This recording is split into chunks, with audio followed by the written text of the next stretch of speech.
Avant de donner la parole à notre invité Yannick Pro, qui est sous les feux des médias internationaux, je rappelle que nous avons un rendez-vous important pour l'association le samedi 9 février au collège Rognoni, rue du Cardinal Lemoine à Paris, où nous organisons notre séminaire national qui est, cette année, a pour thème de construire une évaluation publique de l'éducation prioritaire avec les acteurs.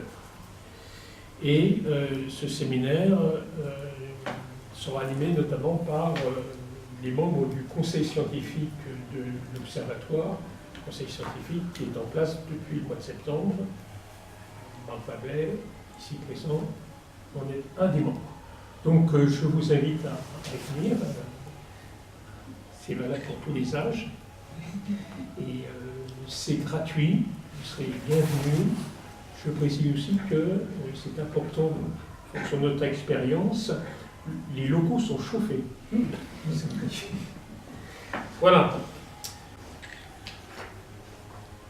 Alors, nous inaugurons donc notre cycle de rencontres pour 2019 en accueillant Yannick Pro, fonctionnaire qui retracera peut-être son itinéraire, et pour l'entendre sur les problématiques politiques éducatives, inégalité sociale, etc. Sur la formule habituelle que nous avons, c'est-à-dire une intervention de 50 minutes et puis un débat avec ceux qui le souhaitent, jusqu'à 19h, vu que nous sommes accueillis ici, à 19h, nous devons quitter les lieux. Yannick Pro, à vous. D'accord. Bon. Alors, Yannick Pro, dans la vie civile, je suis haut fonctionnaire, actuellement attaché au commissaire d'engagement civique. Le commissaire d'engagement civique, c'est un préfet qui était très impliqué dans la vie associative, Yannick Blanc, et à qui on a demandé de développer des dispositifs d'engagement civique.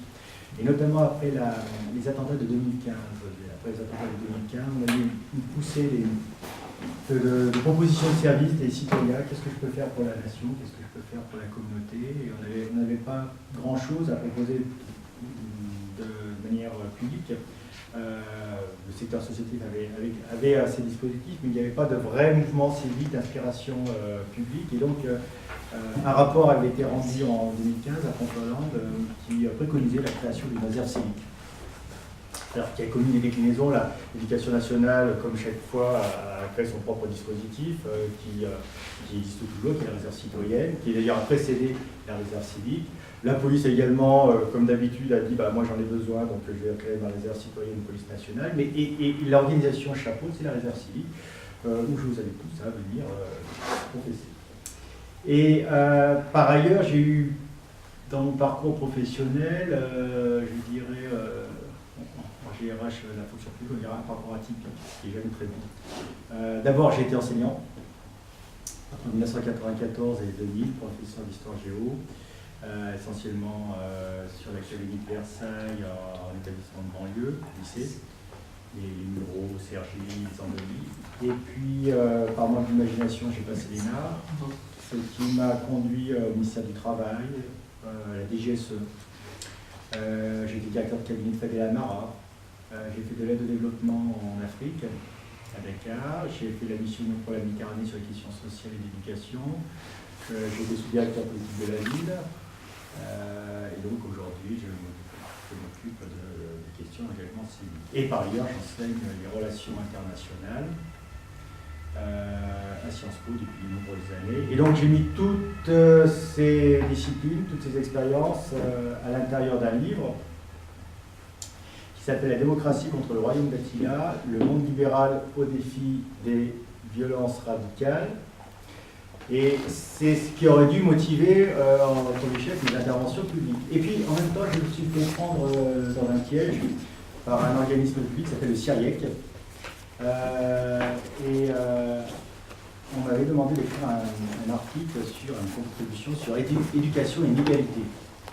Éducation et inégalité, ce qui c'est un peu le chemin naturel après avoir fait la politique de la ville. On est très convaincu des inégalités territoriales et sociales du système éducatif français.